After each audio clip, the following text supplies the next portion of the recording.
We are live. Fantastic. Roundtable number 12. This is exciting. It is number 12, correct?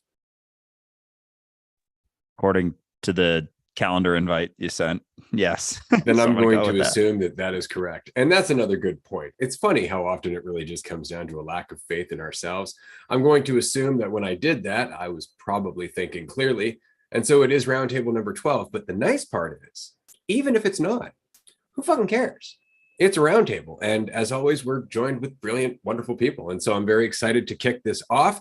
Of course, we are joined by Amanda, who everybody should know by now. We are joined by Mark, who has been here for the last two roundtables and is an active participant in our group discussions every week. And we are glad that he is here. And of course, we have a new face with us, Michael, who recently joined our group discussions and has been a part of the community for a short while.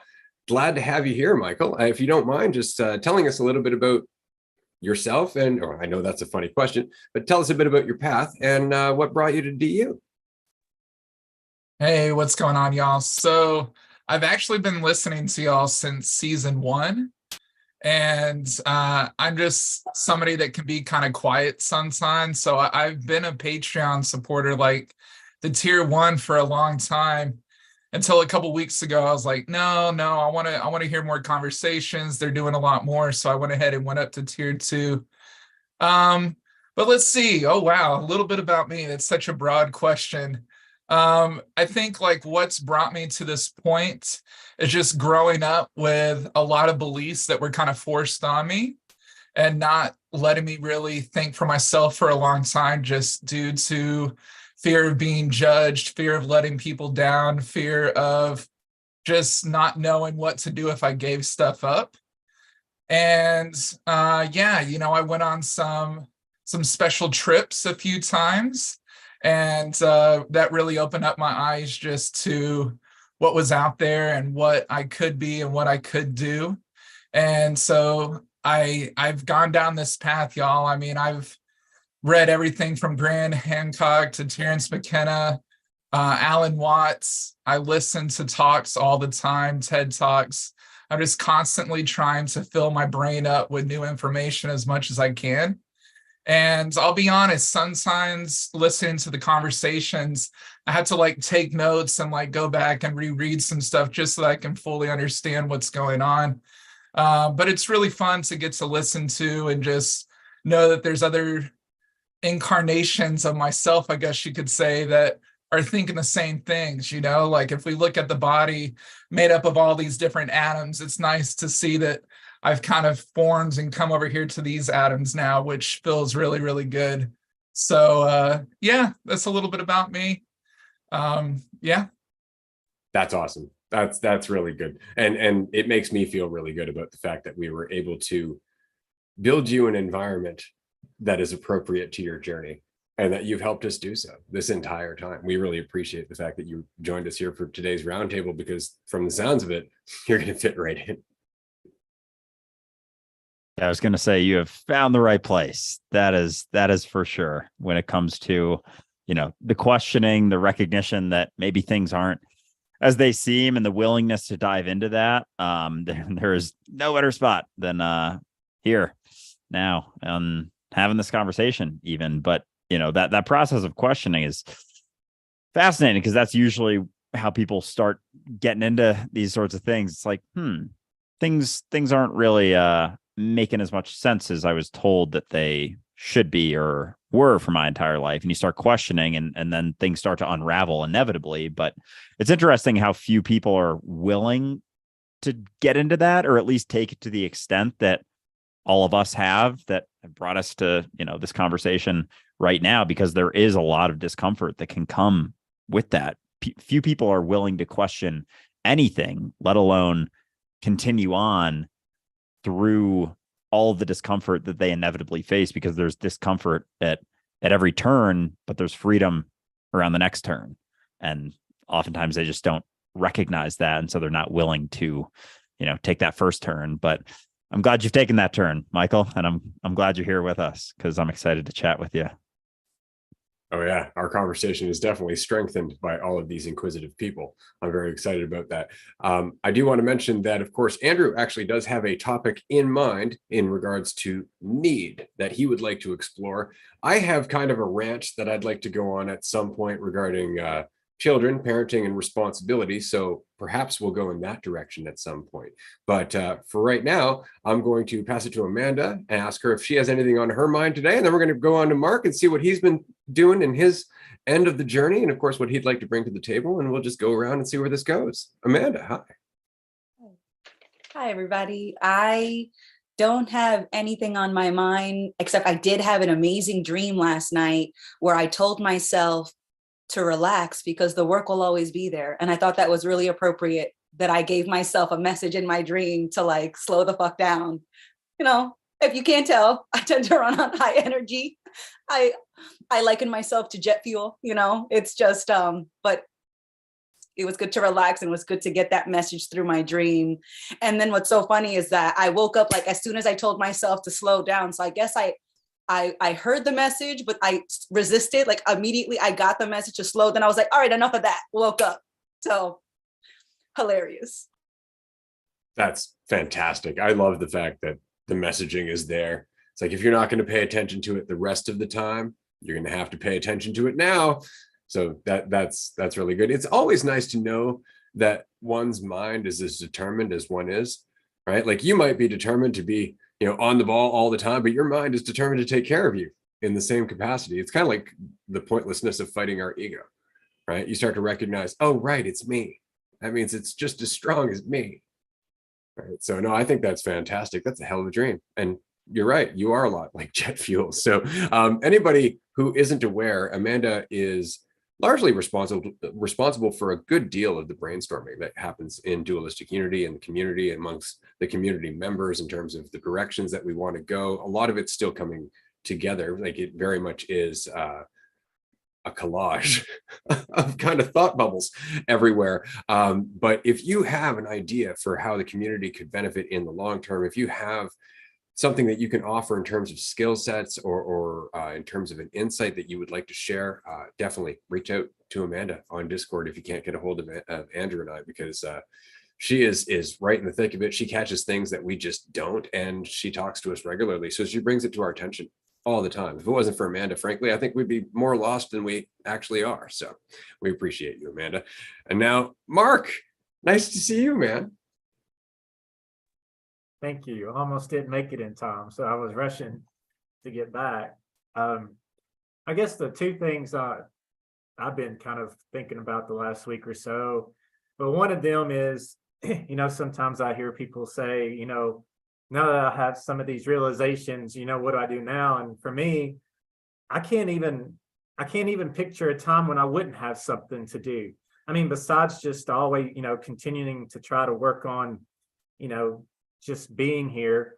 I've got so many things that I can continue to work on with my perspective and how I relate, and just the things I do every day that I want to keep working on. And it's really, something kind of came into, I'm not going to speak on it specifically, but like even just a few days ago, something came into sharp focus for me that I need to continue to work on. And I was actually kind of excited. I'm really glad about that. Like it's invigorating to me now when I find these things that I can practice more on, to work on my perspective and look inward and find some ways to make some, maybe do some different things that I haven't done and see what happens. And just in that, continuous journey that I've got, I can't even imagine how I could ever be finished, like you say. I mean, I know none of us, we're not perfect, or however that goes. There's always something to work on, but literally there really is. And there's so much it's such a big playground. So, that's been one thing. And I've just been thankful that I view it as a positive thing, and that it's a challenge to me and not something that brings me down. In the past, when I think of something that I would like to be a little bit different about myself or how I respond or whatever, it would bring me down, but it doesn't now. I'm just like, oh, there's something, and so I think that's a really big change that's happened for me as far as looking at things like that way. And it's been really beneficial. But the other thing I've mentioned, and there's been a few people talking about it on Discord about, some members have talked about, not using their phones as much and things. And what's happened to me over the last week or so is that I didn't make a decision to do it or anything, but I just kind of been spending some evenings without the TV on, which is like a first for probably my entire life, So, and I haven't been like, I better try to live without the TV. It's not been anything like that. It just happens, and I think it's because I'm so much more aware of what's going on around me and just my environment and appreciating just where I'm at and just those things more, that it's like there's this natural movement to remove excess information clouding everything. I'm trying to think of the best way to put it. I don't think TV's bad at all. I enjoy the heck out of it. Have plenty of things I plan on watching, but gosh, it's like last night and the night before both, I didn't even turn it on and I didn't even think about it. I'm just going to sit here with my dogs. I actually colored a little bit last night, but it's just been neat that that's happened, because I never even thought about it. And I think it's just maybe a natural progression that you start to notice things that maybe you're getting a lot of input from that's not really being that beneficial. And that's kind of how I'm looking at it. So it's really exciting to me, but I've made sure to not come across as everybody needs to stop watching TV. It's bad, because it's not that. It's just trying to remove some clutter. So that's where I'm at. And for me, it's a really good place right now.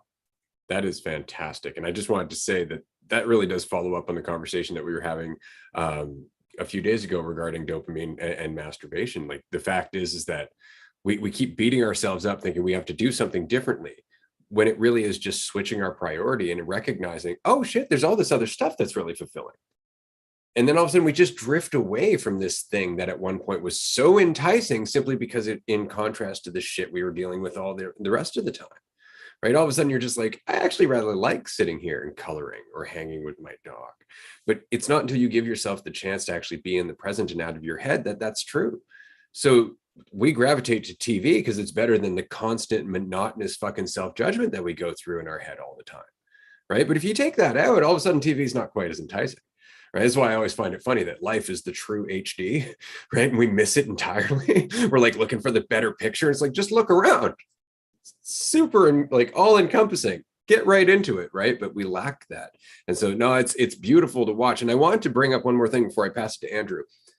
It's funny because at the retreat we have no policy regarding cell phones and mobile devices. Like, we don't tell anybody what to do with them. We don't recommend they put them away. We don't do anything. And yet by day 2 or day 3, the bar in the lodge was covered with everyone's phones and they never moved. Nobody touched them for the entire week. Like, we actually had some dummy phones around so people could record videos of themselves, how they're enjoying the retreat. They just sat there for the most part. Like, nobody wanted to get onto the electronics. The TV never turned on once at the lodge. Like, there were people there who were actually saying, we have TVs, and there was a TV in every room. Yeah, I was one of the ones that asked that as well, and I was supposed to be a host. I should probably know what's going on, and I didn't even notice. Like, even picturing right now, like, I can picture the lodge, different rooms and whatnot. Like, I can't even picture. I don't even see TVs when I picture it, which is so funny. But yeah, Mark, what you finish off there with is like exactly what we were talking about with the whole conversation with dopamine and the idea that people are so focused on the byproducts of the desire to avoid reality, basically. And there's a ton of different ways that you can do your best to avoid being reality here now with yourself and being with yourself. And we do all of these things to avoid that. And we think that that's the thing that's wrong, the TV, the jerking off, the whatever distraction we want to use, and say like, oh, it's a dopamine. I'm striving for dopamine, scrolling on your phone, whatever it is. Really, all those things are avoiding where you're at, avoiding the potential. And it's also not to say that it's always the case, but if you look at everything as being an option, like you were talking about first, like there's an endless number of things to do. There's so many things you can do at any given time. And we kind of settle upon the easiest, the most immediately gratifying, and all of those things, because we don't see the satisfaction in doing all of the other things. And I think a big part is because, and when people, so sometimes I get ahead of myself, but a big part is that people, when they recognize that, oh, there's nothing I have to do, they still don't necessarily feel whole and complete in themselves. And so they wonder what they should do in order to raise their value. They're like, well, I got to find something to raise my value still, even though there's nothing I should do necessarily. They don't feel like their value is full. And so when you recognize that simultaneously with recognizing that there's nothing you should do, all of a sudden everything opens up. Because when you're coming at it from the perspective of not being whole and complete, it's like you still have this tunnel vision. You're like looking for the thing. Oh, that's going to add the most value to me. I'm gonna focus on that. It's like, no, because you're already whole. So then everything is an option. Everything is available. And yeah, I had something else, but I don't remember what it was. So I'm gonna stop talking now. That's great. If anybody would like to follow up with what Andrew was saying, by all means, raise your hand and whatnot. Other than that, we have a comment in the live stream chat right now. And I'm going to direct this one at Michael. Michael, if you had any tips on alleviating constant worry, what would be your, say, top two? Okay, so I would say constant worry. Number one for me is writing stuff down so that I get it out of my head. I think that is such a huge thing. For the longest time, people would tell me, oh, you got to journal, you need to get these thoughts out of your head. And I kind of, would just overlook it, say, no, I'm good. I can deal with this. But it's one of those things, like once you start writing stuff down, you're able to just listen to yourself and sit in silence. And, I'm not one that really meditates a lot. I have done it before, but I'd say like my meditation is more in my journaling, and that's what really does it for me personally. So that would be number one. I would say number two for not worrying is, it's going to sound stereotypical, but just not giving a fuck. I mean, as soon as I figured that out and was able to just kind of go through life almost like it's just a dream, it's a movie, I'm the actor, this is my expression, what I get to look at, what I get to be a part of. And once you make that turn and you're actually able to truly not care, it's pretty freeing. So I would say that would be two big ones for me personally. Well said. Absolutely. Hope you don't mind, Michael. I'm going to do that from time to time, just throw you to the wolves.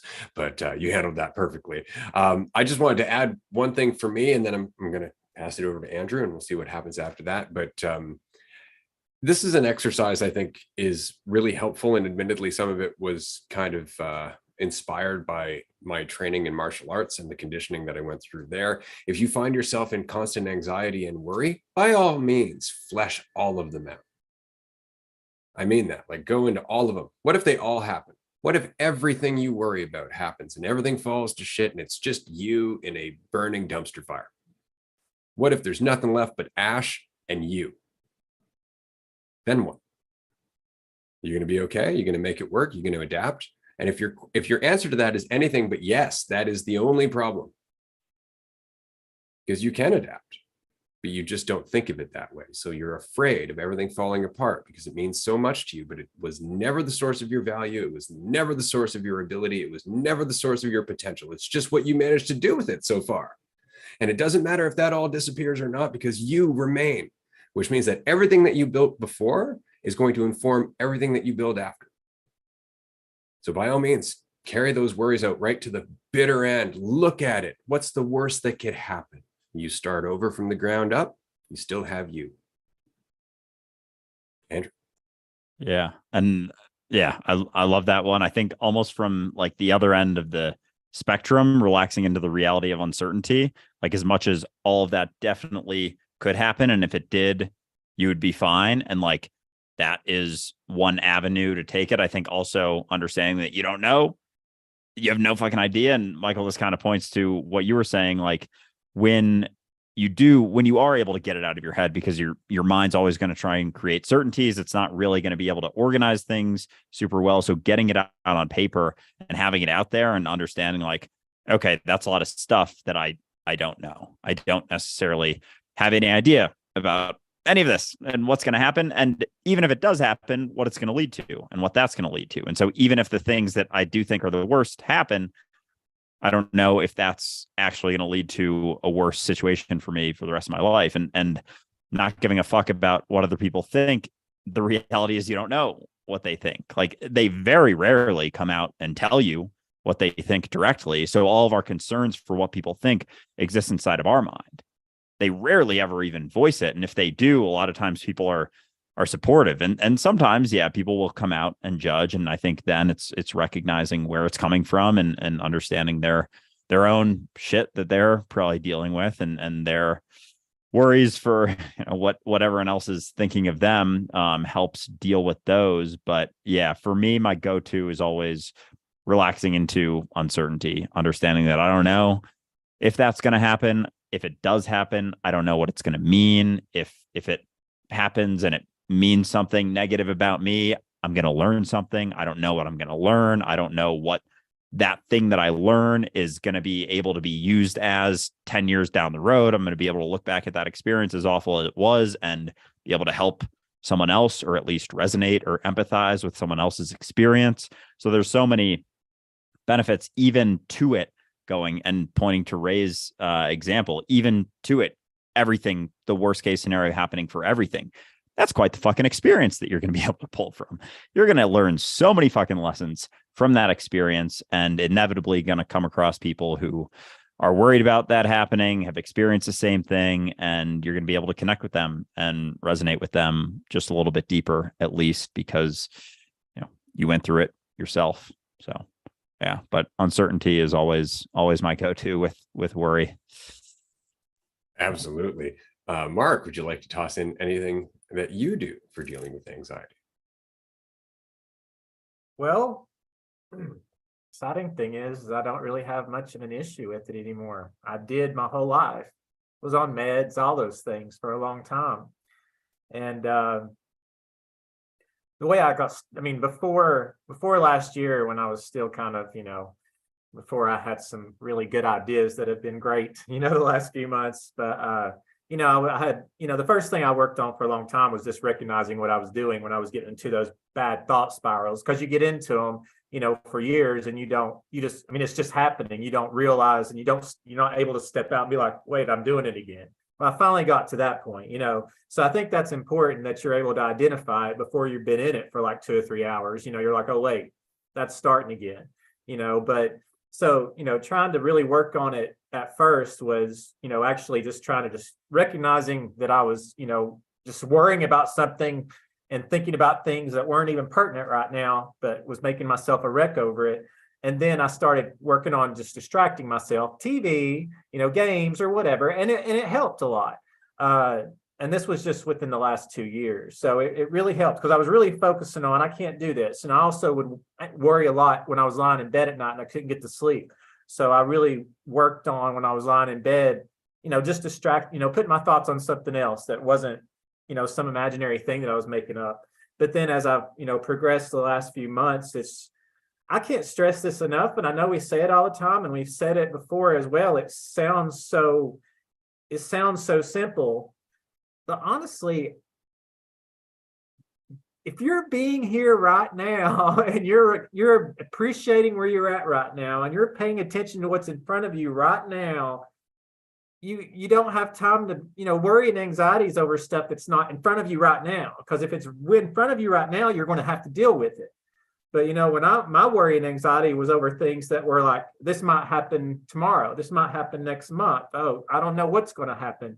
So, as I've gotten and getting more and more where I'm really just right now, it's just not coming into my head. It's really not. And I'm not saying that happened overnight. It was a process. But, we've said many times here that, yes, it's a lot of work at first, but, to work on not giving as much attention to those thoughts and not, becoming totally distracted by them, practicing seeing them. Oh, there they are, but not quite jumping into them as much. And yeah, it's hard at first, but we've also said that it gets easier and that they get less loud, and, you can't make them go away, but they get less prominent. Well, that's what happens. It happened to me. And now they are hardly even there, if at all. Or if they even peep in, they're not there long, because I'm like, no, I ain't doing that again. And I'm like, what's my dog doing? Let's play, whatever. So, and I'm not even exaggerating here. And that's what, and that's what really gets me about all this a little bit. And I was thinking about it last night, because I've been doing certain things more on like social media than I ever have. And mainly it's because I'm trying to help increase the ripple. I'm trying to contribute to that, so, I'm just trying to, be a little bit more active there from that perspective, finding things that resonate or whatever, and actually sharing it, pushing it forward. So that's what I'm doing mostly with my phone right now. So a lot less of the mindless scrolling I used to do. I actually have more of a point now that I think is pertinent. But, I was just thinking, I've seen so many things and watched so many things, we all do. And one, it's amazing how many things are out there that actually, feel like they have part of what feels like to me, truth, that has a lot of other things with it, and that's fine. But it amazes me. Well, one, I'm very thankful, because I've always gone by, when I read all this different stuff over the years, I take away what feels good, what like doesn't cause some kind of weird reaction, but like feels like it's at home inside. And I just don't take the other stuff, but I'll still read it generally, unless it's just way crazy, where it puts me in a really weird place. But I was thinking last night, that's the thing about this, I'm here. I've been here in this community now for, I guess, 3 months. And it's just very rare that I hear anything that doesn't feel right. And I have to go by that, because that's what I've always gone by. And it's definitely steered me in the right place, because look where I am, and I'm happier than I've ever been. But it just amazes me, though, because there's so many things I'll hear and I'm like, boy, that's good. Then I'm like, wait a minute, but this just feels right. And everything that we talk about, that we say, if you really, you keep with questioning things, and you keep, you just stay on course, try not to get sucked back into your ego too much. We all do it. But, if you, just keep going forward, that, certain things get easier, certain things do this, and they do. So it's just me saying again in a million words, which should be less, that, I'm still here, and these things are happening to me the way that I've understood that they would, or should, or not should. I hate that word. We all hate that word, but the way that we hope that they would. And it has. And so when I say these things, I'm not making it up.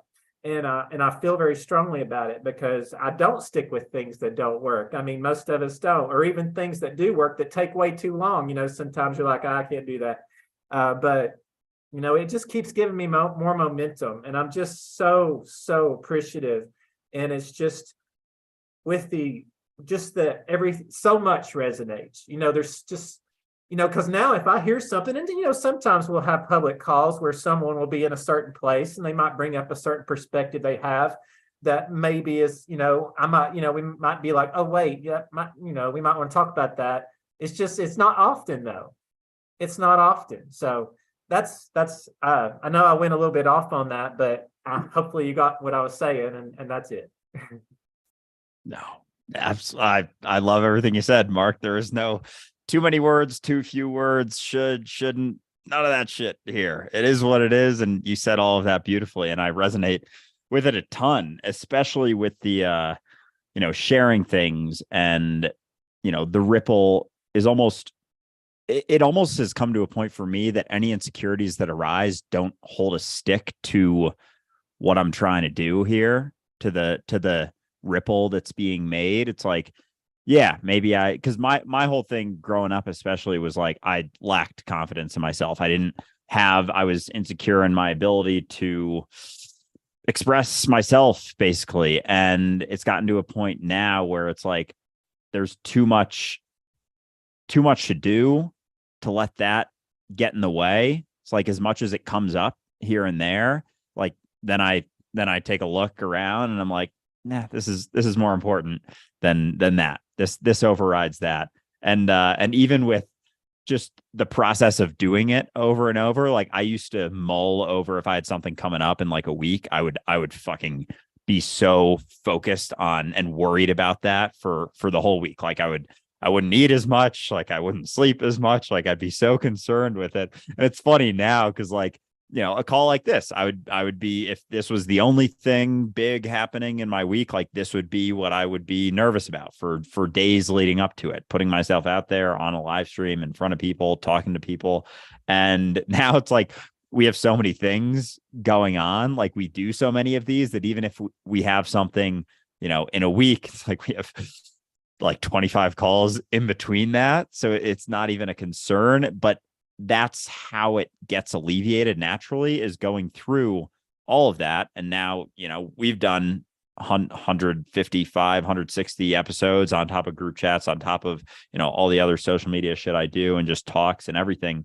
So it's gotten to a point that it's like, it's second nature and it doesn't arise as much. But I think that process of continuing to do it that you alluded to is one of the most helpful things, like taking that action above all else. Like, as much as things may be scary, when they're existing in your mind, once you do them again, it's like, though, it just is the process of those quieting down. But everyone wants the magic pill, and it's like, you got to go through it at the end of the day. But that's how it works, and that's really the most helpful thing. And understanding, you know, that the importance of what you're doing far overrides any insecurities and perceptions of yourself that may seem like they could get in the way. They don't have to. It's interesting, you know, because I've been working with Andrew now for 15 months as of today. So a little less than a year and a half. And I remember very much, I think it was in the first month of the podcast, I had discussed doing a workshop with him on social anxiety, I believe it was. And I remember he was actually rather nervous about it. Regardless of the fact that he did social media and all that other stuff, he didn't have much experience in terms of workshops. And he was familiar with the conversation. But of course, you immediately start thinking to yourself, like, right, but it's a workshop. So we got to package this up in a certain way. It's got to be structured. It's got to be planned. And I've been doing life coaching for a long time. I've been doing sales and presentations for a long time. And I just said, yeah, I'll meet you the morning of, you know, kind of. And so that was how the workshop started. Was, you know, we met, I think, a half hour before, and we kind of shot the breeze for a bit, and then we just started doing the workshop. And it took him, I think, a day or two of doing the workshop to really just get into the flow. In fact, I remember very much what the turning point was for Andrew. It's when everything fell apart in terms of control. He was trying to come back for a day of the workshop, and his flight had been delayed. And so for the very beginning of our social anxiety workshop, on, I think it was day 2 or day 3, Andrew was live streaming from the back of a cab. And so immediately all of his fears of, this is not what workshop runners do or workshop hosts do, immediately there was nothing left that could have went wrong. And so he just relaxed. And every day since then, every workshop we've done, he doesn't even bother in terms of like, should we prep? What do we do? We just have a little conversation about it, get our heads clear as to what our message is or what it is, the intention that we have is going forward. And then we have faith in ourselves.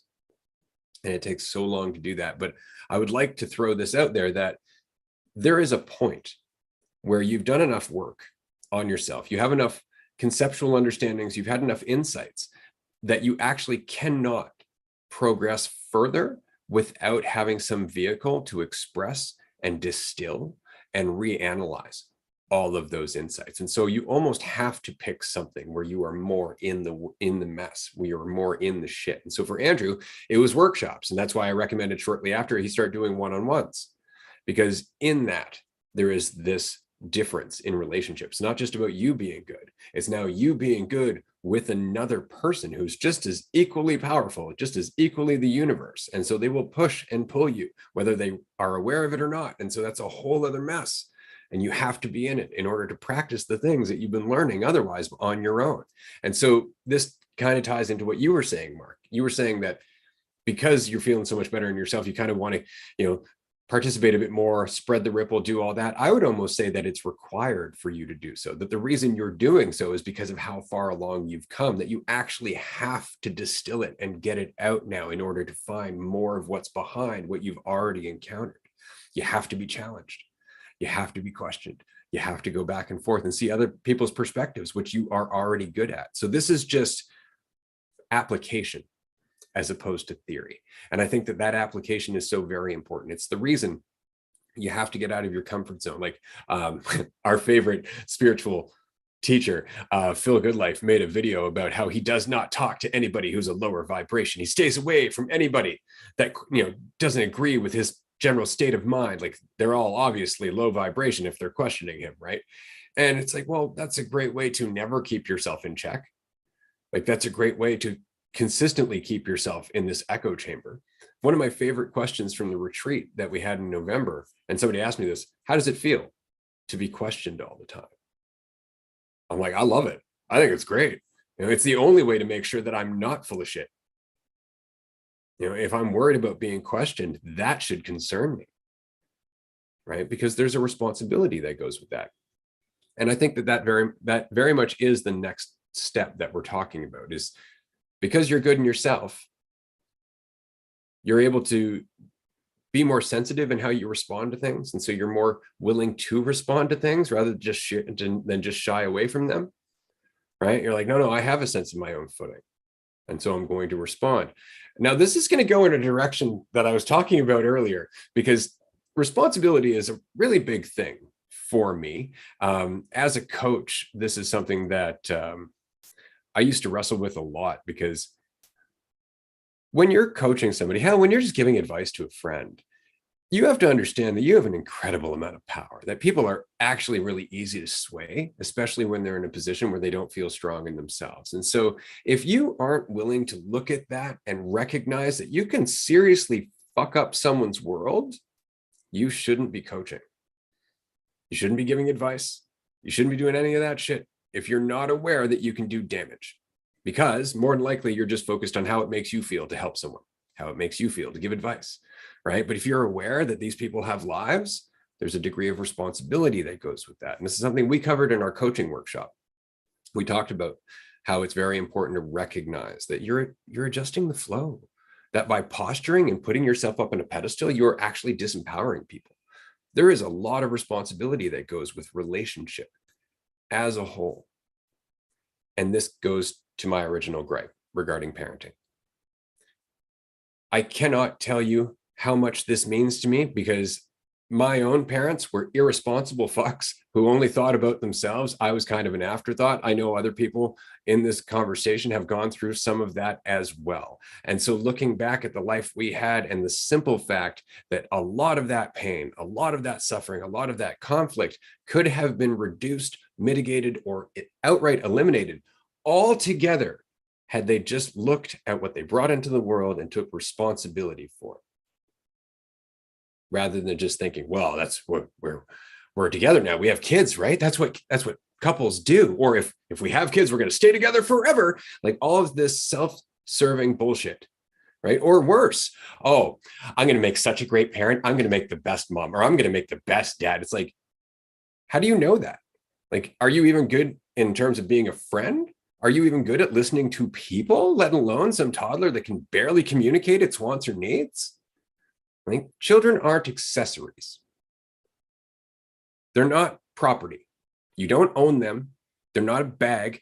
It's not something that you're meant to, put on parade and go, look, I have children. That defines me. It's none of that shit. It is a person just like you. And just like you can fuck up their whole world just with a thought, a word, just a moment where you're not paying attention to how much responsibility you have for this child, because they don't have defenses. They're not like you in your grown-up form. They haven't been subjected to the world and all that shit. You're their template for humanity.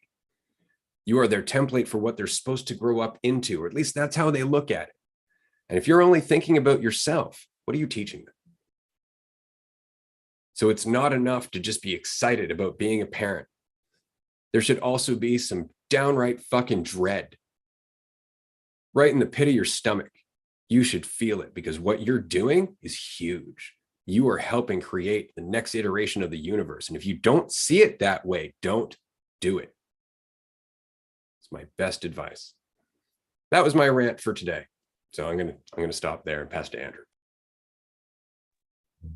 Well said. The first thing I thought of when you started with that was it really comes down to not thinking about yourself so much with anything. I think pointing to the example you gave of our social anxiety workshop when I was in that cab and I was like fucking frantic, like it was just all the shit happened. My flight got delayed, it was traffic, it was whatever, and I'm like 20 minutes out, I'm like, Ray, I'm still in the cab. And so I wasn't able to think about myself in that moment, in that situation. There wasn't space for me and all the other shit happening. And so it was an opportunity to let go of that. And it's the same with parenting. Well, I mean, I feel weird talking about parenting, honestly, but it's because I'm not a parent, for those who may not know. But you were a child.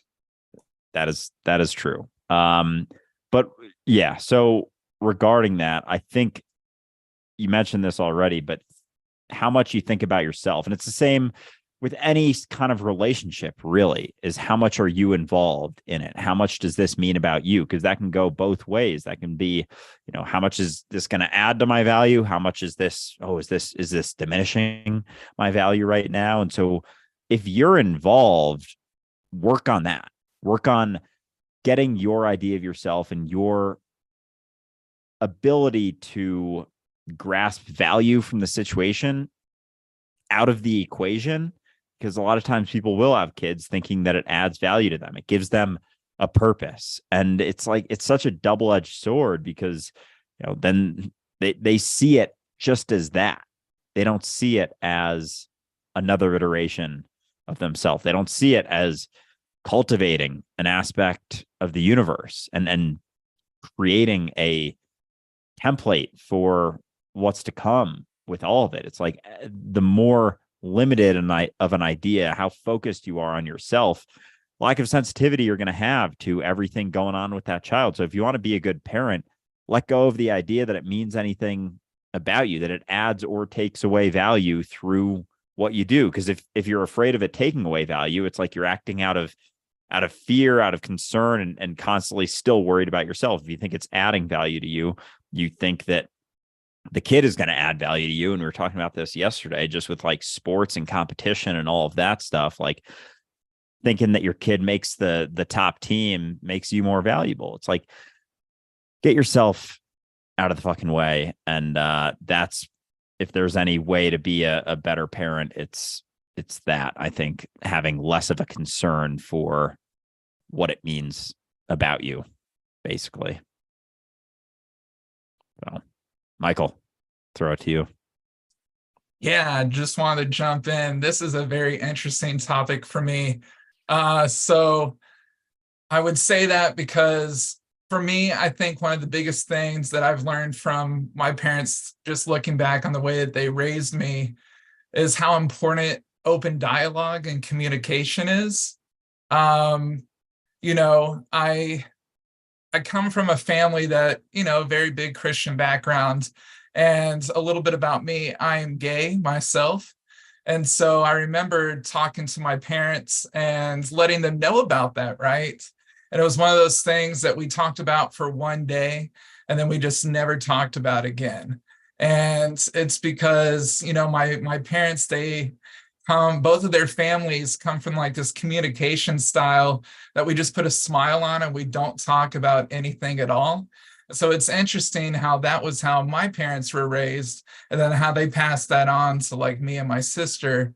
And so it's been really interesting and given me a chance to kind of just step back and show them some grace in a sense and just be like, hey, like this is how it was, but I'm going to make sure that I'm trying to communicate with you and still have a relationship with y'all, even if y'all have made it a little bit harder to do so.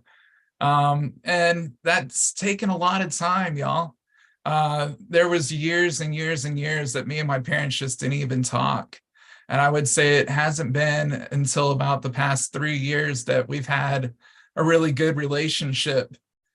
They still don't talk to me about being gay. My mom still sometimes likes to say, oh yeah, maybe, you're going to find a wife eventually. Like they say all kinds of really messed up stuff to me. But like I said, it just gives me an opportunity to kind of take a step back and just try to understand, like, hey, this is where they come from. This is their beliefs. I can't change their beliefs, but all I can do is just keep doing me. And so, yeah, like I said, I just think communication is key. Agreed. Absolutely. It's interesting. We don't often think of it this way, but being a parent, I very much got this perspective as my daughter was growing up, that my daughter is essentially growing up from the combination of my mentality and my wife's. So she is taking off from where I took my entire life to get to. And as such, she's kind of growing in a different direction based on all of that. Then even I'm growing because she started there. She didn't get any of the shit that I got before. She got what I had when she came into the world and everything I've adapted since then. But our children are always growing from the mentality that we brought them into the world in. But if we're not changing, if we're not questioning ourselves, then our children are almost destined to distance themselves from us. It's almost required. You know, even in the Gospel of Thomas, Jesus says, you know, you will hate your parents, right? Straight up. And it's just because he's talking about the difference in mentality. He's not saying like you're going to despise them for that, but there's going to be a point where you're actually going to have to let them go in order to progress, right? In yourself, not let them go in terms of never talking to them again, but let them go in terms of them meaning anything about you.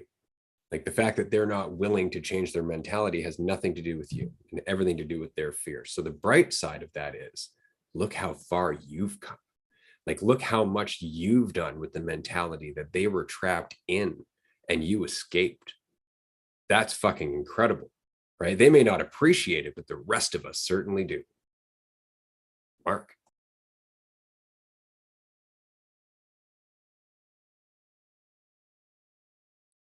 I just wanted to comment on two things real quick. You know, first, Michael, I was going to say, same. I'm gay, live in Northeast Tennessee, grew up in a small community, 3 crosses up on the hill in town. You know, dad was basically a preacher, uncle's a preacher, this person's preacher, that person's preacher. Never got to have that conversation with my parents. One time when I first got my ear pierced in college, they came straight away with Bibles to where I was staying and dragged me out of the house and asked me tons of questions and what are you doing and all these things, because back then, you know, earring equals gay, which it was true, but whatever, you know. But anyway, I shrank back. I was like, no, it's just an earring, you know, and let it go quietly back into the box, because I knew we weren't going to have that conversation and it wasn't going to go anywhere that I wanted it to go. But the result was that I became distant for about 10 years and they didn't see me hardly at all. And after those 10 years, when I got a little bit secure in myself and I graduated from college, so I was definitely getting a little bit more stable, I started going back around. And unfortunately, my mom passed away about a year after that. But I had another 10 years with my dad. And we got a great relationship, but we never had that discussion. They knew, I mean, of course they knew, and he knew, but he would still make a comment every once in a while about grandchildren from me, even though he already had 4, you know, from the others. But that's fine. You know, I got to the point where it didn't hurt me anymore, but it took a long time. You know, it took for me not being dependent on anyone and getting my life set up, or at least getting started, you know, getting out of college and things, to where I was like, okay, this doesn't have to hold me back anymore. And just like Ray said, I'm shocked that I ended up who I am compared to where I came from in my family. I mean, they were great, but, you know, most of my family stayed right in the town they were born in. You know, most of them didn't go to college. Most of them didn't get any, you know, their minds didn't open up. They go to the same churches they've gone to their whole lives almost, and that type of thing. And that's all fine and good, but, you know, I'm very different. I have much more open views. I've been exposed to a lot more, and so it is something to be happy with. But just to echo that, I can't even imagine. And I had a great family, but if I had always just been able to not be afraid to say things, I mean, not even just that, but just anything, you know, I didn't tell my parents anything because it was just going to be too much, or they wouldn't understand, or they just couldn't handle it, or whatever. I can't even imagine being able just to talk and ask questions and not worry about it. And that, as far as children, I don't have children, but I do have animals that I care very much about. And the way that I've taken care of animals over the years has evolved, as far as, just learning what being responsible for another life is. And, even in the past several years, I continue to take that more seriously because it is, there is a life. I don't care what it is. There is a life in your custody, a life. Your life was in someone's custody once. And we all know how we have lots of memories of that. But, up to this point now, and I was thinking about this week, I'm to the point now, like I said, I'm always trying to be here. I'm always trying to be appreciative for where I am right now. And I look at these pets that it means so much to me that, they're with me all the time. And I make a point, every time I pass them to touch them, to give them attention. I make points throughout the day to sit and play with them. And I just keep doing better at that. I always feel like I'm not doing it enough. But pets, they can chill with themselves. They're good. Kids need even more than that. But can you imagine if you had a child and every time you passed them in the house, you gave them a gesture of love? Every single time, like you just walk by them and you always make sure that you smile at them or just pat them on the back or just something. I try to do that with my dogs. If I pass them or I'm in the room with them, they're going to know it, and I'm doing it on purpose. But can you imagine just that with a child, what that would do alone? But there's so much more to it. I can't even imagine taking that job lightly. But, there's so many kids born before anybody even knows who they are themselves. I mean, I didn't know who I was, and I wasn't even close when I thought I figured it out in my early 30s. Right now I'm just really figuring it out. But even if you don't get to that point, I still wasn't even stable at all mentally or whatever till I was in my 30s. I just can't imagine. And I just wanted to add that because I was thinking about children just when comparing it to how much I feel like I slight my dogs with attention and love and making sure that they feel, happy and nurtured. If I had a child, it's, I don't know, but it's everything. It's just everything. And if you're not going to do it all the way and understand that you're responsible for this life and these things, this life may remember or have suffering related to what goes on here decades from now. I'd like to think that a lot of people would maybe do it a little differently. I agree. And I just want to say, Mark, that I resonate with everything you said. In fact, everything I do as a parent is very much in that vein. I always want my daughter to know that she's at least a big part of my awareness and my focus all the time. Even if we don't have to be talking all the time, just know that, I'm aware of you. You're not forgotten. You're always very much in mind. But there is such a limit on our capacity for that comes from need and identity. Like there are so many people who have children because that's what you're supposed to do, right? There's so many people who have children because, well, we've been together, we've been married now for a while. People have children at this point, right? And so it really isn't coming from a place of priority. Well, for example, you brought up pets, and you're right. It's exactly the same. There's really not much difference except the lifespan. Really, like you give your dog so much attention, but they live 7 times shorter life. Right. So you have to give them that much more, quite frankly, to deal with the time disparity. Right. But in that responsibility, it really comes down to your ability to prioritize them. Right. And what I mean is that, so this just happened recently. I have a neighbor. She has a cat, and her cat was very much an ornament. Like she had a cat, so she had a pet, someone in the house basically make sure she wasn't alone, but she never really resonated with the cat. It was out most of the time, or it was just ignored. Then the cat died. Took her 2 days to go buy another cat. Right? 2 days. And it's just because there's no awareness there. Like there was no connection to the animal. There was nothing in terms of a recognition of her own life and what it was like to exist or any of that, because it was all just going from point A to point B, doing the thing that you're supposed to do, solving your own selfish needs, focusing on that lack of satisfaction or that lack that you feel and all that stuff. And it was never about connecting on any level whatsoever. And so it changes the responsibility entirely, right? And this is why, some people shouldn't have pets.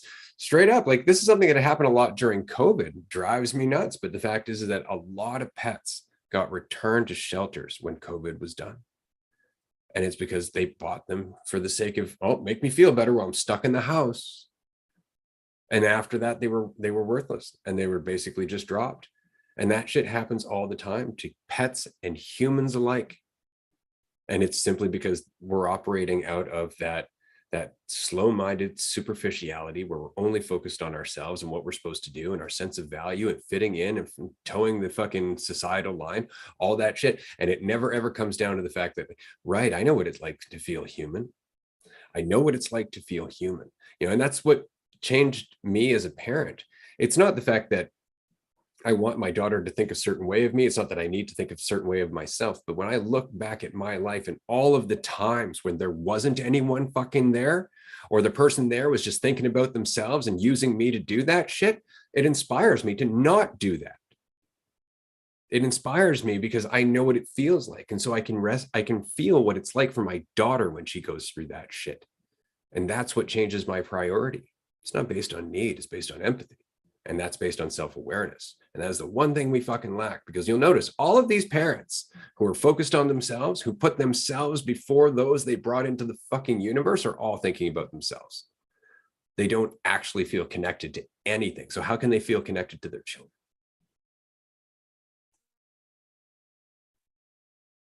Yeah, I think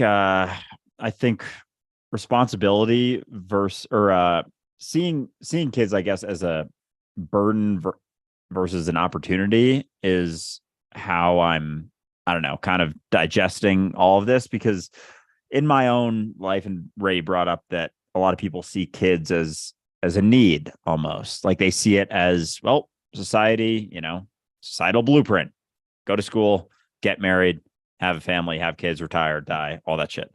And it's very interesting to me that people see having kids as just something you do. Like, it really has become that. And even thinking back to my perspective a few years ago, like, I think I've brought this up in an episode before, but one of my best friends has always said he's never having kids, whether it's, because of he can be very self-deprecating or whatever, doesn't think that he would do any good having any kids in this world. And he's like, half joking when he says stuff like that. But I never understood that going through college. I was like, what do you mean you're not going to have kids? And I was basically like, everyone has kids, it's what you do. And now I totally understand where he's coming from. And just in my own life, in my own perspective, like, I have no idea if I'm ever going to have any kids. I am not assuming that I will. I'm not assuming that I won't. I'm not assuming I'll get married. I'm not assuming I'll have a family. None of that stuff, because I don't know. How could I possibly know? How could I possibly know if any of that is what's best for me? But when I do think about having kids, or even just a kid, I see it very much as an opportunity, as opposed to, a burden, a weight, all that shit. And because a lot of people have the perspective that kids are a need, like, I need to have a kid because that validates my value, that gives me value. I don't feel valuable in myself. But hey, if I have a few kids, that I'm a parent, and now I inherently have value to our society because I am pushing the fucking broken down system along, because I am adding to it with children. And so from that perspective, kids aren't an opportunity to have impact on yourself being reality. They are something that you need in order to feel valuable, and therefore a weight, no differently than having a shitload of money, having a gigantic home, having a 20 super nice cars. Those are all weights as well, because they are something you need to have in order to see value in yourself. And for a lot of people, kids are in that same category. They're something that they need in order to feel like they have any value, And so therefore they become a weight. The things we possess us. And it's not necessarily in that same vein, like a car or a house, but I think it very much falls into that category almost by default when you need it in order to derive value from it, because your perspective of it is not, it's not coming from a place of recognizing the gravity and the seriousness with which you should take adding another iteration of reality to reality. But when you don't see it as something you need to do, when you don't see it as something that will add or take away value from you because you're already whole and complete in yourself, it very much can be an opportunity. And when you come at it from the perspective of it being an opportunity to have not more influence, but a little bit more of a direct influence on reality, being able to so closely raise something and have impact on it, because children are basically sponges for like the first 7 to 10 years. It's very much an opportunity. And with that, there's inevitably going to be a ton of seriousness with which you take it, because you see yourself changing with this child. If you don't give a fuck about it, those are the kids that turn into, sociopaths, or the ones who no one gave a fuck about them. They had no love in their life. So they tried to find it in other ways, tried to find it through other things.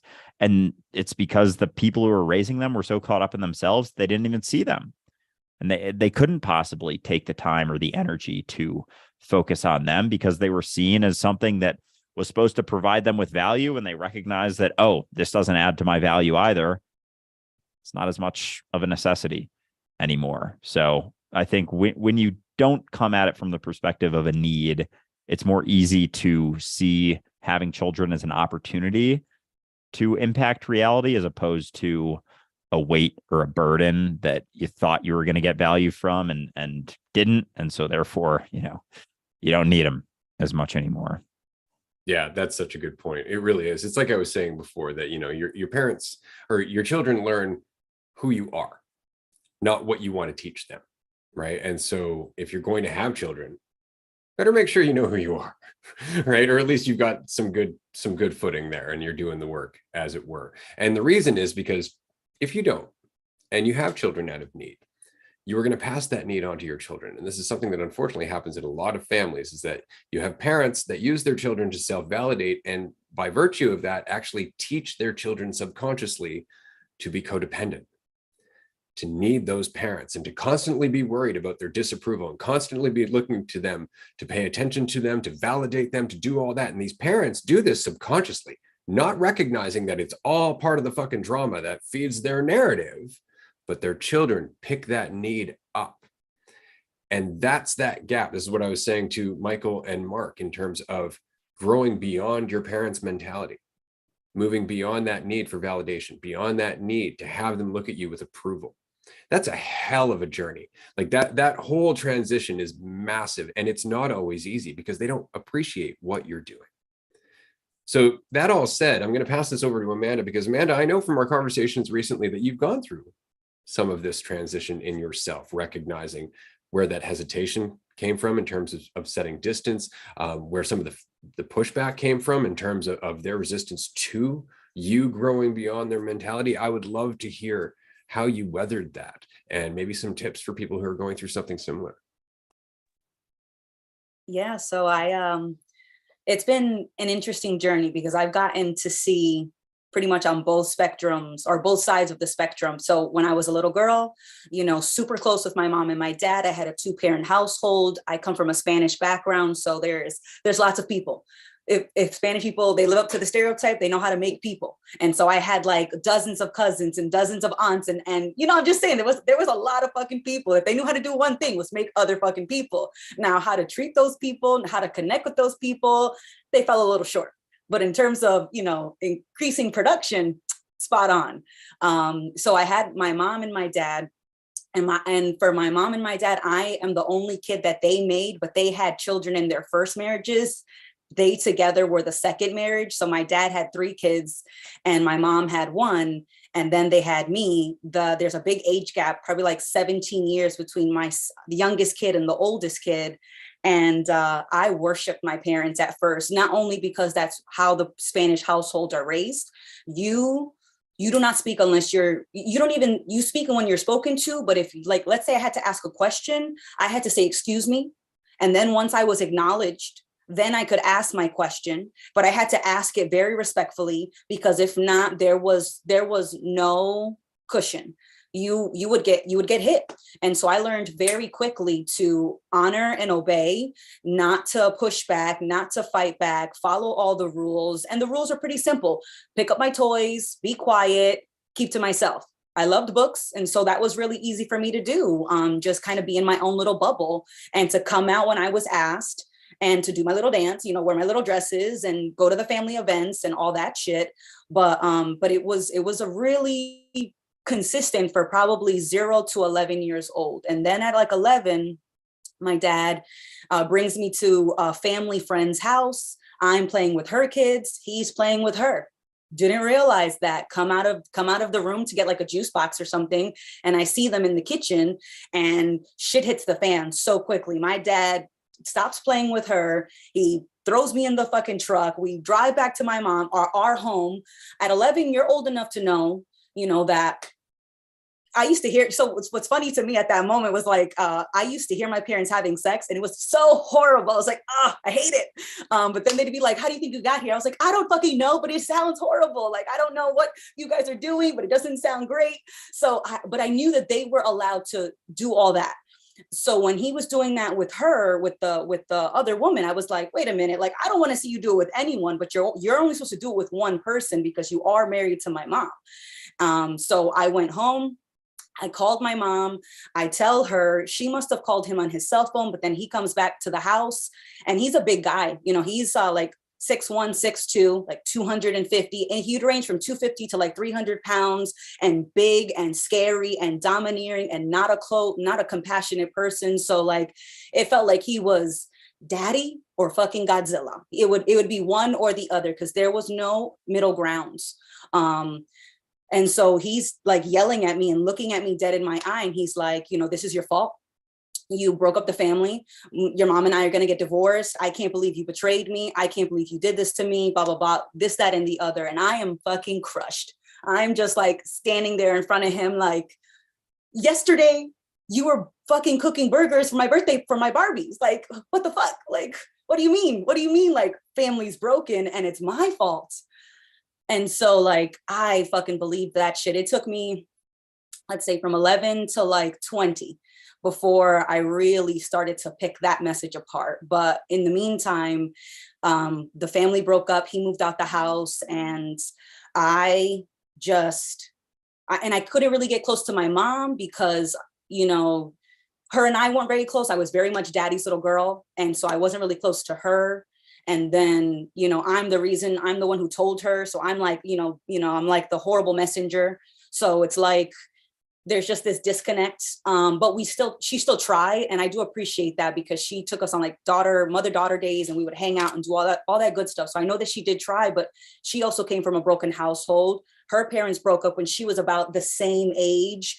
She wasn't close to her mother. She wasn't close to her dad. She didn't, she had a very, very rough upbringing. And so did my dad. And I knew that about them. And so that helped put things a little bit into perspective. But honestly, I just pushed that shit down, didn't really pay attention to it, just focused on creating a shield out of my brain, because I wasn't physically intimidating. And my mom and my dad were the fighters, and my brother was the fighter, and all the other siblings were gone. But I was always like the black sheep of the family, because I was not the fighter. I looked white. I didn't really like having boyfriends. So I was like a reader. I was always alone. I was very, very different than the rest of my family. So there's having 1,000 options, right? But I can't even pick any of those options, because when I pick them, they don't pick me. And so I really had to learn very quickly how to be my own best friend, and I did make a few like friends from school, and I didn't make many. I had one best friend that I made at 11 and another at like 16. And I held on to them because they were there for me in ways my family couldn't be. I was there for them, and vice versa. We just gave each other space to do our own thing. And it was just really, really good. But at 20, it was like, okay, Like, what are we not going to date anybody forever because we can't trust relationships? Like, what are we just not going to fucking have more than 2 friends? Like, come on. You know, I had to like call myself out. Like, what the fuck are we doing? Because now we're an adult. Now there's no more blaming mom and dad. Now there's no more blaming every other fucking person, because at some point it's on you.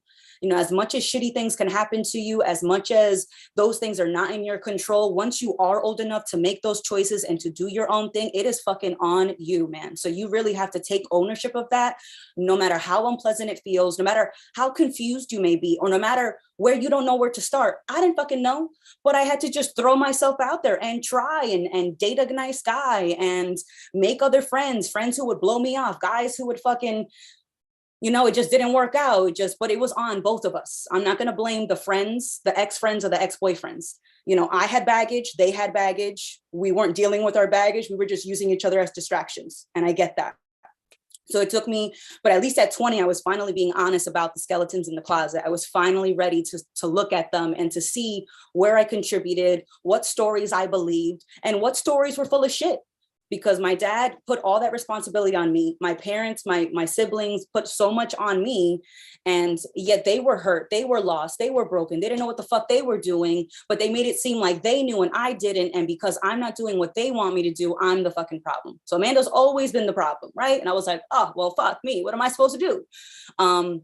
So it was just a lot of introspection and a lot of just trial and error, just going out there, figuring things out, and then seeing, you know, so what clicked probably like at 25 was the fact that I had maintained friendships from 11 and 16. And I was like, well, if I can maintain them, and they're amazing friendships.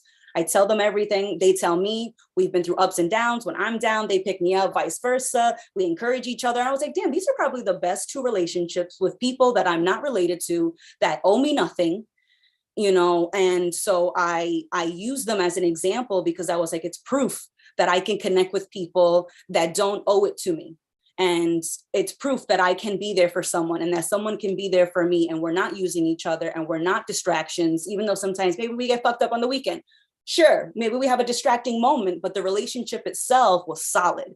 And so that helped me like just have that proof. And then I just took it from there and just kept working on myself, kept picking apart the stories, and then learning more about my mom and my dad. You know, my dad never met his father, came from Puerto Rico, where everybody could beat you. Your mother, your teacher, your neighbor, everybody could fuck you up. He didn't trust people, of course. And what really clicked for me and him was when my oldest sister had committed suicide. And this was probably like her 9th attempt, and it finally worked. Well, you know what I mean? And she accomplished what she wanted to do, but she was hurting because his first wife, she had killed herself. Her mother had killed herself when my sister was like 12 and 13. And my 2 sisters and my older brother come home from middle school, and they find their mother hung in the basement. And that's what the fuck they found. And then my dad lets them get emancipated. And so they lose their mother and their father in one shot. And so like they couldn't get over that, and they were so hurt. And I'm standing next to my sister's dead body in a fucking casket. And my dad walks over, mind you, he's paying for the funeral, tells a family friend to invite me to this funeral. I haven't talked to him since I was 11, but he walks up to me at 25 or 26. And he's like, hey, Amanda, how have you been? Why haven't you called me? My number's been the same.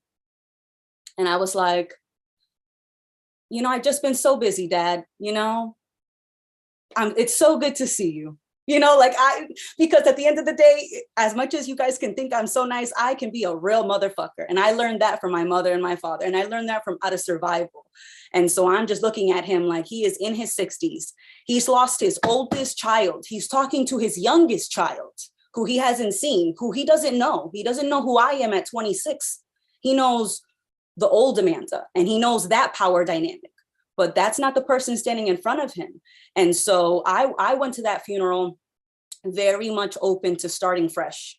We don't even have to talk about the past. That shit is dead and gone. Let me get to know who you are today, and you could get to know who I am today, and let's see if we could start something fresh. But you want to talk to me over my dead sister's body, and you want to ask me, why the fuck haven't I called you when you're the dad? I'm sorry, am I daddy? Because I could have swore I was baby. You know, that's what I thought I was. But if you're going to look at me and just say, where have you been? Then I'll just play that game. And then I just I was a little motherfucker that night. I just told him all the things that I had been doing since he had left to show him that like I didn't need him, that I had 0 kids, that I had graduated twice debt-free, that I taught myself how to do that, that I was getting ready for law school, that I was young and beautiful and thin, and I was working at this big, beautiful casino, and I was doing all these, and I had traveled to 25 of the 50 states. So I was like, you thought that what? You thought that with daddy gone, baby was gonna sit in the corner and cry all fucking day? Fuck that. If there's anything that you did teach me was that you could start over, because my dad has let go of his entire family. He doesn't talk to anybody that he's related to, and he seems to always have kids until they're like 12, and then something goes wrong, and then he just starts over again.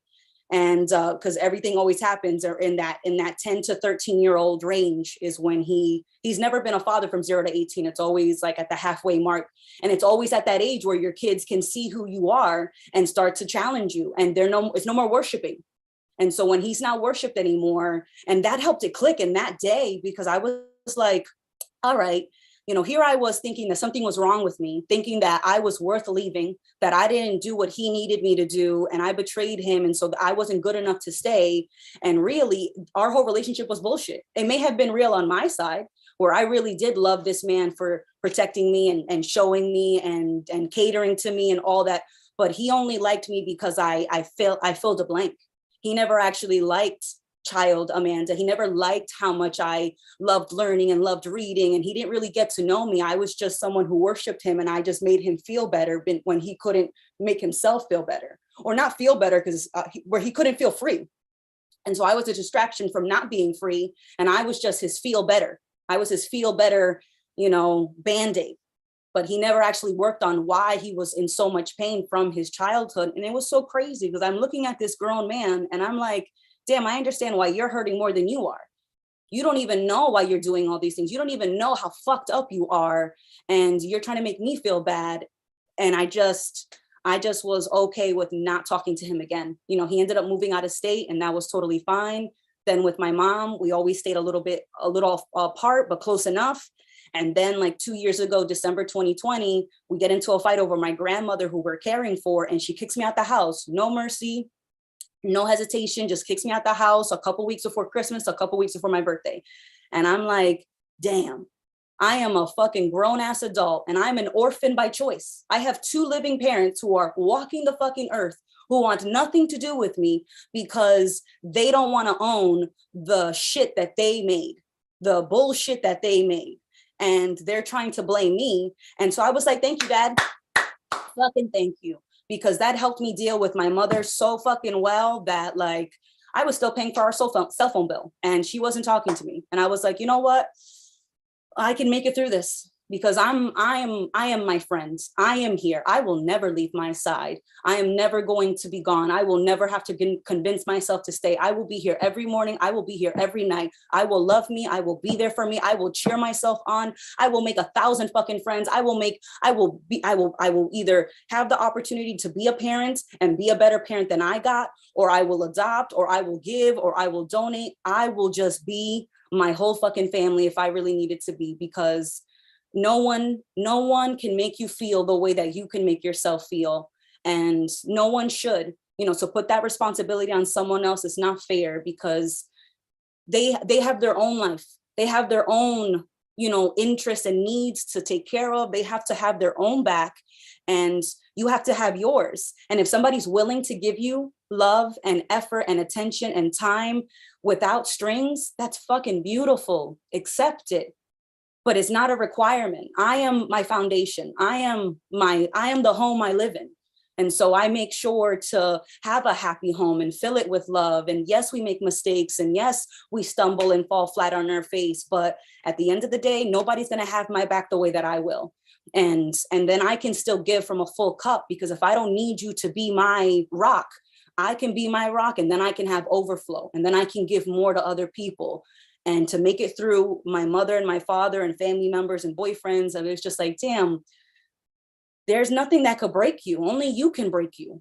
So just always keep digging deep, because you will like a lotus flower, you will fucking push through the mud, and then you will blossom, and you will figure it out. And you don't have to know all the steps, but just it's okay. It's okay not to know, but it's also okay to just be there for yourself. It's just, I'm really grateful for everything that's happened because of everything that I've learned. And I would honestly do it again.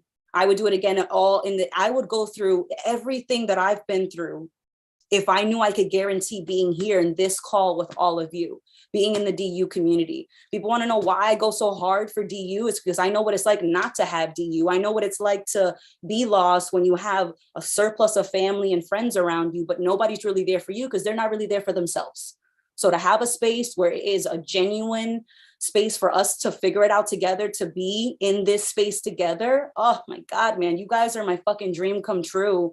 And that's why I love you so much. And that's why you'll see me giving and not really asking for too much, which I do appreciate Ray, because he's like, sometimes you need a spotter, you know, like spotting at the gym, you know, sometimes but I've been so strong for so long that I just, asking somebody for help always felt like a trick, because then it was used against me. It's like, oh, well, I did this and I would have never did that if I knew you were going to do it. I'm like, what the fuck? That's not help. That's manipulation. So I didn't want to ask for help, but now I'm like, it's okay. Like, it's okay to ask for help. It's okay to give it, and just pay attention. Just pay attention, because if you pay attention long enough, you'll see red flags or you'll see green flags. So it's just relax, pay attention, and try to have a little bit of fun. Well said. Absolutely. I think it's so interesting that I think one of our biggest problems is that we've been sold on this idea of adulthood having something to do with the number of years that you've been on the planet, instead of the mentality that you've managed to get to. Like, if I was to say that parenthood has an ideal mentality, it would be the mentality that you just expressed, Amanda, which is that the buck stops here. If there's shit wrong with my life, I fix it. It's on me. Because as a parent, you can't be leaning on your children for validation. You can't be leaning on your children to make you feel better or help you regulate. Like, that is not the fucking point. And that's exactly it. But we have children without being adults ourselves. And so our parents are children, but they appear like adults because we're so small. And so it's really misleading. We really start to think like, oh, they're huge. They have to be fully grown people. It's like, that has nothing to do with body size at all. It has everything to do with mentality, but our culture does not take that in. So what's that? You're 16, you can drive. What's that? You're 18, oh, you can drink. You're an adult now. It's insane. And because we do this thing where we have a narrative that we're supposed to do this and then this and then this, and we have a relationship, and we have kids and so on and so forth, we never actually get to that maturity level where we can be parents, where we can be enough of adults to raise children, because we're still thinking of ourselves like children. We're still chasing the fucking soother all the time. And so I've noticed something, and I just wanted to bring this up before I pass it over to Andrew.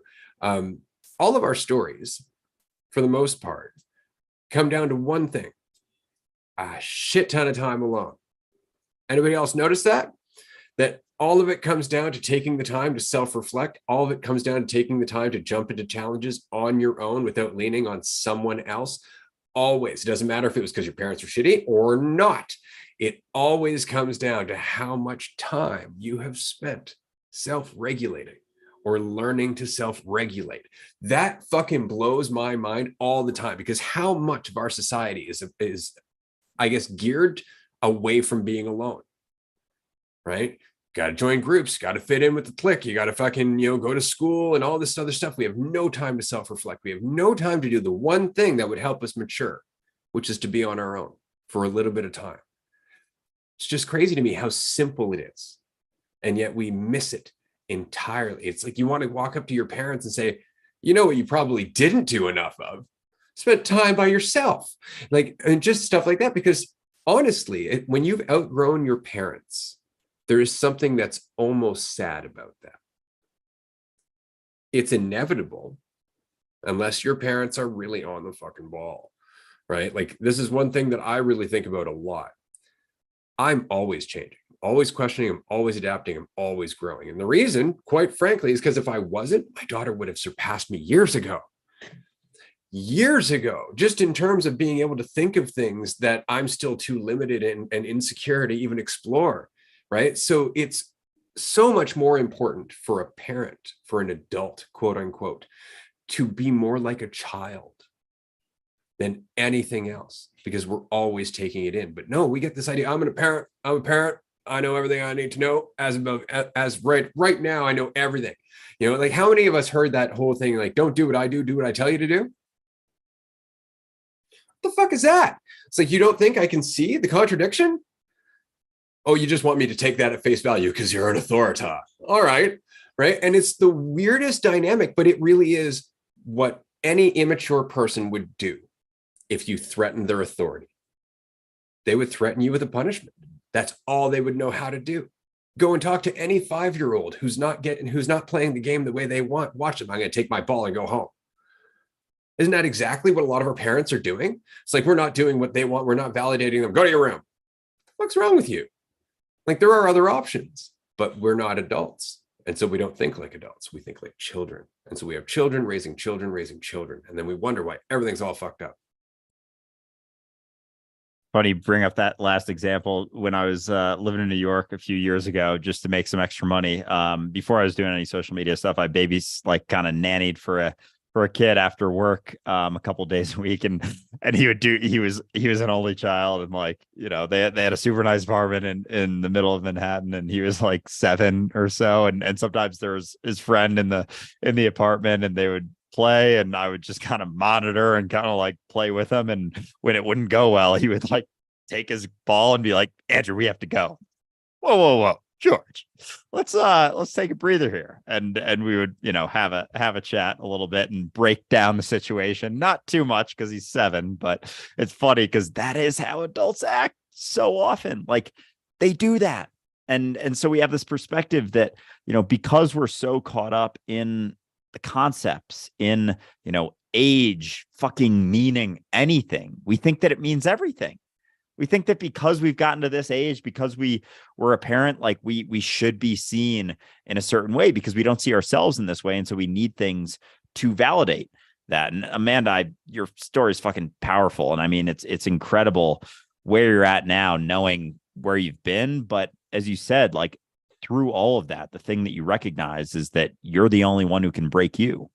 And that's really what so much of this comes down to, is that responsibility, that fucking raw responsibility for yourself. And I mean, through that, this is all kind of circling around the idea of need. And I was thinking about this before, and I know Ray said early on we'd get into it, so I figure we can, you know, we're basically talking about it already, but how much of our reality and our experience and the freedom we experience comes down to a lack of need for anyone or anything to do anything, right? Like, there's so many people have so many expectations of other people because they're not willing to take a responsibility for themselves and their own experience. And they can be weak because they think that, you know, they have this perspective that they need someone else to see them in a certain way in order to feel validated, in order to feel loved. And, you know, the depth of this, the ability for you to go deep into the recognition that, you know, you are reality, you are God. You can't do it while clinging to a need for anyone to see you in a certain way, or an expectation for anyone to do anything for you. Like, it has to come down to you because you're it. And if you're unwilling to see that it has to come down to you, it's always come down to you. Your entire experience has come down to you and your perspective, your willingness to deal with something, your willingness to face something, your willingness to let something go. It's always come down to you because it's always just been you. And that perspective that, you know, someone else is going to do it for you, someone else is going to help you out, you know, oh, I need you. I need your help. I need this. I need that. And all I see is a diminishing of the freedom that's available when you let go of that need. And I just see need as something getting in the way of the depth to which you can experience this reality, because inevitably it's going to get uncomfortable. There's going to be layers that you peel back and you're like, whoa, that's really uncomfortable. And if your immediate thought is, you know, who can I talk to? Who can help me with dealing with this? It's like, there's nothing wrong with, having friends and people to talk to and whatnot. But if you're not willing to face that yourself, you're never going to face it. No one can help you face the obstacles in your life. And when you're willing to face that, when you're willing to take that responsibility, that's when you can really start going deep. That's when you can really start to find freedom. But no one can give you freedom. No one can set you free besides yourself. Now, this is an interesting point. It's something that I had texted you previous to this conversation based on something else that we were talking about. And the currency of reality, let's just say, okay? So I think it's very interesting that attention and value are essentially synonymous, and we don't recognize that. But the fact is, the more attention you put into your life, the more value you see come out of that attention, regardless if you're creating something, if you're working on something, if you're learning something, if you're building something. Either way, it takes attention. And that attention creates value. It is the basis of our economy. There is nothing that's worth anything that doesn't take human beings to make, which means attention equals value. And we know that from our own individual path. The more attention you spend on the moment, the more value you get out of your life, out of each and every moment. But we don't recognize that at some point. We don't recognize that attention itself equals value. And so we go looking for it from other people. We go looking for attention from other people because we don't recognize attention itself is the value. It can come from us. So we look at it, we look for it from other people. That's it. We're just trying to get value from other people through the one mechanism that we know works, attention, but we're not responsible. So we can't get it from ourselves. We must look to other people. And that's the core of that need. I like that one a lot. And I'm glad you brought it up because you texted before, talking about something else, but it was kind of circling around the same thing, the need for someone else to validate you. And it's funny how this kind of infiltrates all the situations that we go through, and the depth with which you give attention to the moment that you're experiencing is the depth with which you can find the value in that. Like they really do go hand in hand. Like how much, even, and Mark, you brought this up earlier on the call, how you've started at night, not turning the TV on as much. And I do the same type of stuff, like be it at night or, when I'm eating lunch in between one of our calls or something. Usually I'll like pop on my computer, watch some sort of YouTube video, something. And I've started to, and today I didn't. And I still do here and there, but I didn't. And I just stared out the window eating my food. And there was so much more like depth to that experience because I wasn't focusing my attention on something else. Again, not to say there's anything wrong with any of that, but when you do let go of that need to almost distract yourself from the moment, there's a depth. And I straight up started tripping, like everything out the window started wobbling around.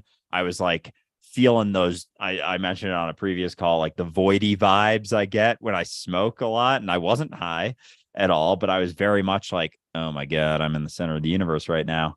And it was just from that, it was like fucking 10 minutes in. I'm like, holy shit, there is some fucking depth here. And so it makes me wonder with how often, we basically, consciously or not, avoid the recognition that we're alone, that this is all us. We do all of these things to distract ourselves from being able to give the attention to that moment that it would allow for the depth to recognize that not only am I not what I think I am, but I am everything forever, always have been, always will be. And, the layers just keep getting peeled back, but we do so many things to avoid that attention to the moment that allows for the depth to peel back all of that, false certainty that we feel like we have. So it just sometimes makes me wonder, like, how much we do that as an avoidance tactic of that recognition almost. And, whether it's conscious or not, I don't know. I'm just curious because like there are times where I do it and it's like whoosh, kind of sucked deep into that shit. What do you mean by I? Think about it. Like you're saying that I'm avoiding it, right? Who's avoiding it? What's avoiding it? Because it's all I. It's the whole collective. Like this process of understanding that you are the all of everything requires everything to catch up to you. Because you're everything. So as you get it, you get it. More of you gets it. So the question is, what do you mean by I? Who's avoiding? We all are, because we're all the same I, and it's going to be that big of a goddamn process for us to turn around. But we're watching that process now. This is why we're having this conversation. I spent a decade wondering, what the fuck? How did I wake up? Why am I thinking all this shit? Where are all these goddamn insights coming from? What does this mean about me? Nothing at all, except that now they're available through the chain of irresponsibility, of immature parents, after immature parents, of a collective mentality that has been stooped in immaturity for generations. All of a sudden, all these insights are starting to bubble to the surface, and they're bubbling to the surface through individuals pulling away from the collective mentality, going beyond their parents and their parents' fear, standing up and changing the lives of everybody they interact with afterwards. But it's all because you are waking up to what you are. That's all it is. But it's not you, the body. And on the other hand, yes, it is. Because as much as you are the universe, we are also all the universe. And we're all in you. And you're in us. And so it's always responsibility. What we're talking about is not just the maturity of a human being, but the maturity of a divine one. And that is something that collectively is going to take some time and effort. But that time and effort, as always, will be shortened and diminished by our level of attention. The more attention we give ourselves in each moment, the faster this goes, the more impact we have. But as soon as you start trying to ask yourself, like, fuck, how are we doing? Is it changing? Is it changing? You're just slowing it down. You're just slowing it down because there's nothing to change except you. And the more you get that, the more it's already happening. And that's the best part about this. The more you understand what to do, the more you recognize you've always been doing it. And you just have to relax and let it happen. And that's where we are. And it's an exciting time to be alive. That all said, we have a few minutes left here before we wrap up. This has been a fucking damn fun conversation. I wanted to mention something very quickly because it came up in the live stream in the comment section. Thanks to everybody who could join us today. We really do appreciate that. Amanda, your t-shirt has gotten a little bit of attention throughout this episode. Anybody who's watching it on the live stream, you can actually get a copy, or you can get your own t-shirt like that with those words, I am you, you are me, we are one.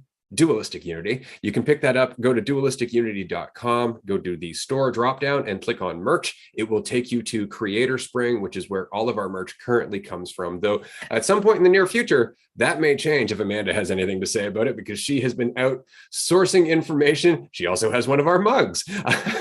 She's been out sourcing information on different items in terms of merch, things that are made out of hemp, things that are biodegradable, things that last longer, things that we can do that we're currently not doing. So if you would like to keep up with what we are doing on that front, definitely join us on Patreon. Patreon.com/Dualistic Unity. You get to keep up with all the behind the scenes stuff that we're doing in Dualistic Unity. You get to hear our brainstorming sessions. Tier 3 supporters get to hear a little bit about how the book that Andrew and I are working on is going. But not just that, if you are a Tier 2 or a Tier 3 supporter, you can also join us on this roundtable episode every 2 weeks on Tuesday night at 6 p.m. Eastern Time. It's available to our supporters in our community. And it's because this community is all this is about, because it's about you and you're a part of it. Right? That's it. And as much as it's funny, because I love how contradictory our idea of community is, because typically a community is a collective, but we're a collective of individuals. So the less that we think of ourselves as a collective, the stronger the community is. I had that written down somewhere, something about we're all being ourselves together, or being there for ourselves together. It's kind of it. It's not that we're there for each other, because there is no each other, But these conversations get kind of funny when you're talking about a community that recognizes that there is no division between itself, which is a lot of fun. But yeah, I mean, I'm excited. I maybe we'll save it for Patreon. The question of, is it changing, the curiosity about all that, how silly the question is, because who's asking and who's trying to change it. There's a lot. There's a lot there, but this has been a blast. I fucking love the roundtables. They're always a ton of fun. And yeah, Mark, Amanda, Michael, love you guys very much. It's always a pleasure to chat with you and interact and share stories and experiences, what it's all about. Absolutely. So absolutely, we're going to wrap up here. But Michael, I just want to target you specifically and say thank you for joining us for this roundtable. I know it was your first. I look forward to seeing you at the ones that follow. Mark, as always, Amanda, everybody here is just incredible. We really appreciate all the insight that you bring to the table. We appreciate everything that you've gone through in your life and how you bring it to us and inform us and help us learn through your vulnerability and your strength and your willingness to talk about it. It's huge. And I say that as somebody who's been a coach, who's somebody who's married to a licensed counselor. Like, we recognize how much of the therapeutic relationship between people is lost in that it's therapy. The fact that this is not therapy and that we're all just coming together because we can makes it so much more powerful. And that is very much facilitated by each and every person that's here, by each and every person in our Discord, in our group chats, by everyone who is willing to regulate themselves and take responsibility. You're changing everything. Thank you. And on that note, we're going to end. Before I start on another rant, I do want to explore more of what came about Andrew, and we're going to do that on Patreon in a few minutes. Thanks everyone for joining us. We will see you next week.